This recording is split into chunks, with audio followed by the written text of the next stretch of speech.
شكرا أخ رئيس، والشكر موصول للأخ النائب خليل عبد الله. سأتحدث عن الرسالة الأولى والثانية الواردة. وقبل كل شيء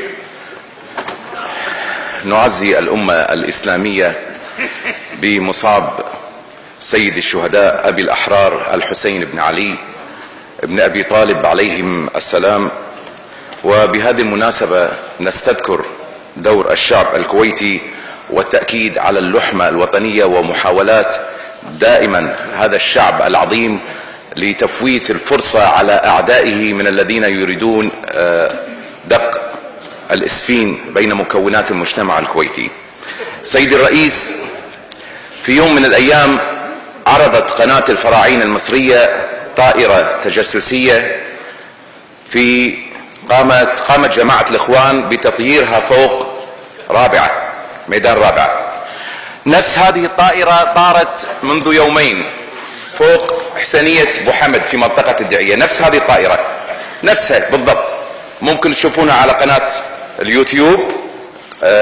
طائرة بس تحمل عنوان DJI وتحمل كاميرا وتراقب وتصور. سقطت يوم أمس.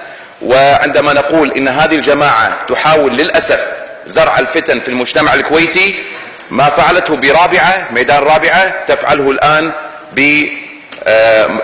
في منطقة الدعية فوق الحسينيات. لذلك أتمنى من وزارة الداخلية وعلى وزير الداخلية أن يبحث من يقف وراء هذه الطائرة التي تصور الحسينيات.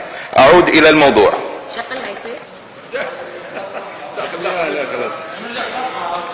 والطائرة على فكرة اسقطت بالصدفة لأن الله اسقطها سبحانه وتعالى.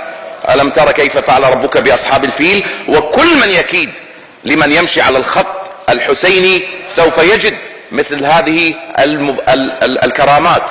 نعم ونعم ونعم، وكد كيدك واسعى سعيك، إن الله سبحانه وتعالى يقف مع الذين آمنوا. فبالتالي الذين يريدون لهذا المجتمع الشر نقول لهم نحن حريصون على وحدة هذا المجتمع، ومهما فعلتم ومهما عملتم ومهما راقبتم فالخط الحسيني لن يخرج عن الحرص على هذا المجتمع ووحدته.